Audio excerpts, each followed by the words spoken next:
BBA, BCA, BCom computer కోర్సులో 100% placement లభించే ఏకైక డిగ్రీ కాలేజ్ కూకట్పల్లిలోని I3 డిగ్రీ కాలేజ్ 8367215215. నమస్తే రమ్మగారు. నమస్తే జయ. రమ్మగారు, మనకి కామెంట్స్ రూపంలో వచ్చిన ఒక ప్రశ్న మీ ముందు పెడతాను. తలంటికి తిథి వార నక్షత్రాలు చూసుకుంటామా? అలా చూసుకున్న ఆడవారికి కానీ మగవారు కానీ, అలాగే పిల్లలకు కూడా తలస్నానం తలంటి చేయించేటప్పుడు అవన్నీ చూసుకొని ఫాలో అవ్వాలి. ఎందుకంటే ఇవాళ రేపు అసలు అదేం ఫాలో అవ్వట్లే. నేను నా గురించి చెప్తాను. ఎప్పుడు ఆయిలీగా అనిపిస్తే ఆ రోజు తలస్నానం చేయటం వచ్చేయటం. కొన్ని పండుగలు పర్వదినాలప్పుడు ప్రత్యేకించి చెప్తారు, ఈరోజు ఆయిల్ పెట్టుకునే చేయాలి, ఈరోజు అసలు ఓన్లీ తల మీదే పోసుకోవాలి తప్ప ఆయిల్ పెట్టుకోకూడదు. అది మాత్రం ఫాలో అవుతాం తప్ప అదర్వైజ్ రెగ్యులర్గా ఎప్పుడు అనిపిస్తే అప్పుడే చేసేస్తున్నాం కదా. ఇట్లా నిజంగా ఇది ఫాలో అవ్వాలా? మన శాస్త్రం ఏం చెప్తా ఉంది? మన జీవన విధానాలు ప్రమాణాలు మారిపోయినాయి జయ. అవునండి. ఇదివరకు ఇప్పటిలాగా ఈ కాలంలో లాగా ఎంతసేపు నెత్తి తలలు రుద్దుకుంటూ ఉండటం, షాంపూలు వ్యవహారం ఇదివరకు ఏది లేదు. తలంటి పోసుకోవటము అంటే ఒక ప్రత్యేక, తల అంటుకోవటం వేరు, తలకి నీళ్లు పోసుకోవటం వేరు కదా. ఈ రెండిటికి డిఫరెన్స్ మొదట మనం తెలుసుకోవాలి. తల అంటుకోవటం అంటే నెత్తికి బాగా నూనె పట్టించి కాసేపు ఉండి ఒంటికి కూడా నూనె రాసుకుని అభ్యంగన స్నానం అంటారు. ఒళ్ళు నలుగు పెట్టుకోవటం, తలకి బాగా నూనె రాసుకుని ఆ నూనె జిడ్డు వదిలించుకోవటం. ఇదివరకటి కాలాల్లో అంత ఫ్రీక్వెంట్గా చేసేవాళ్ళు కాదు. అప్పట్లో ఏం చేసేవాళ్ళు, ఈ చెరువులకి వాటికి మంచినీళ్ళకి వెళ్ళేటప్పుడు, నీళ్ళకి వెళ్ళినప్పుడు ఇళ్లలో మడి మశానం ఉన్నవాళ్ళు నీళ్ళలో ఒక మునిగి తల ఆరేది ఆరకపోయేది. కేశ సౌందర్యానికి అంత పెద్ద ఇంపార్టెన్స్లు అవి. డ్రై హెయిర్ ఉండాలి, హెయిర్ లీవ్ చేసుకోవాలి, క్లిప్ పెట్టుకోవాలి, ఇవన్నీ ఏమున్నాయి అప్పుడు లేవు. కానీ విధానం ఏంటంటే ఈ తల అంటుకోవటం ప్రత్యేక దినాల్లోనే చేసేవాళ్ళు. నువ్వు అన్నట్టు తిథి వార నక్షత్రాలు కాకపోయినా వారం ఖచ్చితంగా ఉండేది. తిథుల్లో కొన్ని ప్రత్యేక తిథుల్లో చేయకూడదు తలంటి. ఓకే. తెలిసి ఏకాదశి నాడు, తెలియక ద్వాదశి నాడు తలస్నానం చేయకూడదు. ఏకాదశి నాడు తల నెత్తి మీద నూనె పెట్టుకుని చేయకూడదు. ద్వాదశి పనికిరావు, అమావాస్య పనికిరాదు. ఇప్పుడు ఈ తిథులు మనకు తెలియదు, మనం ఎవరం క్యాలెండర్లు చూడం. మనకు తెలిసినవి డేస్, వారాలు తెలుస్తాయి. సాధారణంగా స్కూళ్ళకి కాలేజీలకి వెళ్ళే పిల్లలకి సమయం ఉండదు కాబట్టి, ఆదివారం సెలవు రోజు కాబట్టి ఆదివారమే తల స్నానాలు చేసే విధానం చాలా చోట్లన్నీ. చిన్నప్పుడు నా చిన్నప్పుడు సండేస్ హాలిడే కాబట్టి ఆ రోజు నెత్తికి నూనె రాసి తలకి ఏదైనా పెట్టి ఒంటికి బాగా నలుగులు పెట్టి శుభ్రంగా మనమే తల్లులే స్నానం చేయించడం ఉండేది. ఇప్పుడు పిల్లలు ఆదివారాలు కూడా క్లాసులే ఉంటున్నాయి. అయినా కూడా మనం జనాలు ఎలాంటి కాంప్లికేషన్స్కి వెళ్తున్నామంటే, మనం ఎవరో చెప్తారు ఇవాళ తలంటి పోసుకోకూడదు అనగానే వీళ్ళకి టెన్షన్ పుడుతుంది. గబగబా యూట్యూబ్ వెతకడం మొదలెడతారు. ఏ రోజు తలంటి పోసుకోవాలి? ఎవరో నాబోటి పెద్దక్కయ్యో నాకంటే చిన్నక్కయ్యో చెప్తారు, ఎవరో ఒకళ్ళు ఏదో ఒకటి. మీరు దాన్ని కాంప్లికేటెడ్గా తీసుకోవద్దు. మీ జీవన విధానాన్ని బట్టి మీ రకంగా మీరు వెళ్ళచ్చు, మీరు పాటించదలుచుకుంటే. మామూలు రోజుల్లో రోజువారీ తలంట్లు లేవు. బుధ శనివారాలు రెండు మంచివి తల అంటుకోవటానికి, నెత్తికి నూనె రాసుకొని స్నానం చేయటానికి. బుధవారము శనివారము 2 వారాలు మంచివి. చాలామంది ఆడవాళ్ళకి శుక్రవారం తలంటి పోసుకుని అమ్మవారికి పూజ చేసుకోవటం అలవాటుగా ఉంటుంది. నిజానికి శుక్రవారం తలస్నానం చేస్తే లక్ష్మీదేవికి శిరోభారం అని కొన్ని ప్రాంతాల్లో చెప్తారు. లక్ష్మీదేవికి శిరోభారం వస్తుంది, శుక్రవారం తలంటి పోసుకోకూడదు అని. పూజ చేసుకుంటాం కాబట్టి తలంటి పోసుకోకపోతే ఎలా అని కొంతమంది అడుగుతారు. మీ ఇష్టం, అందుకే చెప్తున్నా ఈ మాట. మీ అలవాటు, మీ ఇంట్లో పద్ధతి, మీ అత్తగారో అమ్మో చెప్తారు, ఫాలో.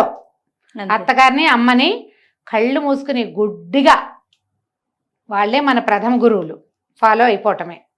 మీరు అది కాకుండా ఇంకా ఏమిటో మీరు తెలుసుకోవాలనుకుని మీరే అత్తగారయ్యి ఒక విధానాన్ని సెట్ చేయదలుచుకుంటే బుధ శనివారాలు మంచివి. ఇవి కాకుండా పండుగలు, దానికి తిథి వార నక్షత్ర నియమం లేదు. ఏ పండగైనా మీ పుట్టినరోజు కానీ మీ పెళ్లి రోజున కానీ మీరు తలంటి పోసుకోవచ్చు. ఆ రోజున మీరు మీ జీవితపు పర్వదినం కాబట్టి మీ తిథివార నక్షత్రం చూడకల్లా ఆ రోజు అమావాస్య అయినా పోసుకోవచ్చు, ఏకాదశి అయినా పోసుకోవచ్చు. పుట్టినరోజు సందర్భంగా ఓకే. పిల్లలకు కూడా అంతే. వాళ్ళ బర్త్డే అనుకోండి, అలా చక్కగా నెత్తికి నూనె పెట్టి ఒంటికి వెళ్ళి నలుగు పెట్టి బాగా పోసి స్నానం చేయించి సాంబ్రాణి పొగేసి దేవుడి దగ్గర దండం పెట్టించి బొట్టు కట్టుక పెట్టి స్కూల్కి పంపించవచ్చు. దానికి ఏ తప్పు లేదు. పెళ్లి రోజు కూడా తప్పు లేదు. ఈ 2 తర్వాత వ్రతాలు అవి వస్తాయి, వ్రత నియమాలు ఉంటాయి. ఈ వ్రతాన్ని రోజున తలంటి పోసుకోవాలన్న నియమం ఉంటుంది. కొన్నిటికి తలంటి పోసుకోకూడని నియమాలు కూడా ఉంటాయి. వ్రతాల్లో కూడా ఉన్నాయి కొన్నిటికి రమ్మగారు. నెత్తి తల అంటకూడదు, ఊరికే ఆ, తల ఆ. తడుపుకోవాలి, నెత్తి మీద అవునవును, పోసుకోవాలి. అవునవును. ఇప్పుడు ఇందులో మళ్ళీ జాతా శౌచం వృతా శౌచాలు వ్యవహారాలు వస్తాయి. అప్పుడు ఎక్కడికైనా వెళ్ళకూడని చోటికి, అంటే అక్కడికి వెళ్ళి స్నానం చేయాలి మనం అనుకోండి, అప్పుడు నెత్తికి నూనె పెట్టుకోవటం లాంటి పనులు చేయకూడదు. వచ్చి డైరెక్ట్గా బాత్రూంలోకి వెళ్ళటం, బట్టల మీద నుంచే దిమ్మరించుకోవాలి. సచేల స్నానము అని చెప్తారు.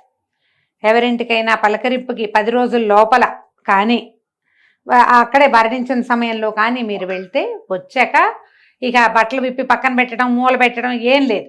సచేల స్నానమే చేయాలి. నెత్తి మీద నుంచి బట్టలన్నీ తడిసిపోయేలాగానే స్నానం చేయాలి. అప్పుడు తిదివార నక్షత్ర నియమం లేదు, నెత్తి పోసుకోకూడదు కదా. అలా ఆలోచించకండి.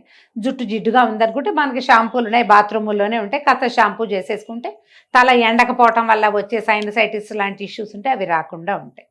చిన్న పిల్లలు ఉన్నప్పుడు ముందు వారం అంతా కొద్దిగా నూనెలేవో పెడతాం, ఆదివారం చేసేయండి. మామూలుగా ఏంటంటే ఏం చెప్తారంటే ఆదివారం అంత మంచిది కాదు అంటారు. అందుకని మా వాళ్ళు ఏం చేసేవాళ్ళు అంటే రోజువారీ నూనె పెట్టేవాళ్ళు. ఆదివారం స్పెషల్ నూనె ఫీలింగ్ ఉండేది కాదు. అదే తల ఎలాగూ జిడ్డుగా మురిగ్గానే ఉంటుంది. అలాగే జిడ్డుగానే వెళ్ళేవాళ్ళం స్కూళ్ళకి, టైట్గా 2 జళ్ళు వేసుకుని మొహాల మీదకి నూనె గారుకుంటూ రిబ్బన్లతోటి. మీరు వేసుకున్నారా? 10th క్లాస్ దాకా 2 జళ్ళు వేసేది మా అక్క. ఇక్కడ దాకా చొక్కాలు, ఇక్కడ బ్లౌజులన్నీ జిడ్డుగా అయ్యేవి ఆ నూనె జిడ్డుతోటి. ఇలాగే చేస్తూ మీరు ఇందులో తలంటు పోసుకోవటం వేరు, తల స్నానం చేయటం వేరు. మీకు ఏదో జిడ్డు ఇబ్బంది, ఎక్కడికైనా వెళ్ళాలి, ఇంకా నెత్తికి నూనె పెట్టుకోవద్దు, వాష్ చేసుకోండి షాంపూతో, సరిపోతుందిగా. అంతే. అదే ఆలోచించండి. ఇప్పుడు మనకు అసలు నూనె రాసుకునే అలవాటే లేదు, కొంతమందికి ఉండదు. ఇది కొంచెం అంత హెల్దీ కాదు. మనం వారానికి 1 రోజో 2 సార్లు అయినా బాగా నూనె రాసుకుని దాన్ని బాగా నాననిచ్చి నూనెతో జుట్టుని నానబెట్టి వాష్ చేస్తే హెల్దీగా ఉంటారు. తలలో ఒళ్ళు బరువంతా దిగిపోయిన ఫీలింగ్ వస్తుంది. చేసి చూడండి. మగవారికి ఏమైనా స్పెసిఫిక్ డేస్ ఉన్నాయా రమ్మగారు? మగవారికైనా కూడా ఇవే బుధ శనివారాలే చెప్తారు ప్రత్యేకంగా. అయితే ఇందులో ఏంటంటే ఏవో ప్రత్యేక సందర్భాల్లో మగవాళ్ళు నిత్యము తల స్నానం చేసినా తప్పులేదు వాళ్ళకి. ఆడవాళ్ల విషయంలో పుణ్యస్త్రీ అయితే భర్తలు వివాహితలు రోజువారీ తల స్నానాలు అవి చేయటము, అంతసేపు తల స్నానం చేయటం అది నియమంగా వీళ్ళకి ఉండదు. పసుపు రాసుకుని స్నానం చేస్తే సరిపోతుంది. మీరు దేవాలయానికి వెళ్ళాలనుకున్నారనుకోండి, గుళ్ళోకి వెళ్ళాలంటే తలస్నానం చేసే వెళ్ళాలన్న నియమం ఆడవాళ్ళకి మాత్రం లేదు. మీకు ఇబ్బందిగా ఉండి మీరు చేయదలుచుకుంటే చేయండి, కానీ లేకపోతే ఫీల్ ఉంటే చేయటమే, లేకపోతే మీరు స్నానం చేయక్కర్లేదు, తలస్నానం చేయక్కర్లా. పసుపు రాసుకుని స్నానం చేసి ఉదయం మీరు దేవాలయాలకి వెళ్ళిపోవచ్చు. మగవాళ్ళు చేయాలి తలస్నానం, వాళ్ళకి అవసరం. కానీ స్త్రీలకి మాత్రం ఎక్కడా చెప్పరు ప్రత్యేకంగా. ఇంకా పిల్లల విషయంలో నేను ఒకటి విన్నాను రమ్మగారు, గతంలో కూడా ఒకసారి మీతో అన్నట్లున్నాను. వాళ్ళు పుట్టిన రోజు, ఇప్పుడు ఫర్ ఎగ్జాంపుల్ ఫ్రైడే పుట్టారనుకోండి, వారంలో ఆ రోజు తలకి పోయకూడదు అనేది నేను విన్నా. ఇది కరెక్టేనా? అలా ఏం చెప్పరు. ఆ పుట్టినరోజున మంగళవారం పుట్టిన వాళ్ళకి మళ్ళీ మంగళవారం తలస్నానం చేయించకూడదు. ఎందుకు? పుట్టినరోజు నీళ్ళు పోయిరా? ఏమో రమ్మగారు, మరి ఆలోచించు లాజిక్. పుట్టగానే పిల్లలకి స్నానం చేయిస్తారా చేయించారా? కొబ్బరి నూనె పట్టించి బాగా ఒంటికి అంటున్న పాచంతా వదిలిస్తారు కదా, మరి ఎందుకు చేయకూడదు? అలా నియమం లేదు, ఎక్కడ వినలేదు మీరు. అలా నియమం ఏం లేదు. మీకు ఎప్పుడు అవకాశం వస్తే అప్పుడు షాంపూ చేసుకోండి అవసరం అయితే. ప్రత్యేక దినాల్లో మీరు చేయగలిగితే గనక ఇది జ్ఞాపకం పెట్టుకోండి. పండుగలు మనకేమిటి? భోగి నాడు చేయాలి, నరక చతుర్దశి నాడు చేయాలి, ఉగాది పండగ, రథసప్తమి నాడు రేగాకులు జిల్లేడాకులు నెత్తి మీద పెట్టుకుని పోసుకోవాలి. ఇవన్నీ నియమాలు ఉన్నాయి కదా. ముందు రోజు తలంటి పోసుకోవటం చేయటమే. మీరు ఏదైనా దీక్షల్లో ఉన్నారనుకో, ఎలా అంటే 10 రోజులు దసరా దీక్ష చేయదలుచుకున్నారు మీరు, మొదటి రోజున స్నానం చేస్తే మళ్ళీ 10వ రోజునే తలంటుకోవాలి.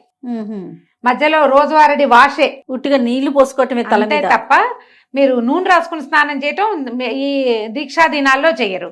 మళ్ళీ మన వసంత నవరాత్రులు రేపు వస్తాయి కదా, ఏమంటారు, చైత్ర నవరాత్రులు, శ్రీరామనవమి దాకా ఉగాది నుంచి. ఒకవేళ 10 రోజులు మీరు రామాయణం చదవటము దీక్షగా ఏమైనా పెట్టుకుంటే గనక అప్పుడు కూడా ఇంతే. మొదటి రోజు నూనె రాసుకొని తలస్నానం చేస్తాము, మళ్ళీ అయిపోయాక దీక్షా విరమణ 10 రోజులు అయ్యాక అప్పుడు అట్లా చేస్తారన్నమాట. ఈ మధ్యలో తల మీద నీళ్లు కావాలంటే మీ అవసరాన్ని బట్టి మగవాళ్ళు అయితే పోసుకోవాలి, ఆడవాళ్ళు అయితే పసుపు రాసుకొని స్నానం చేయొచ్చు.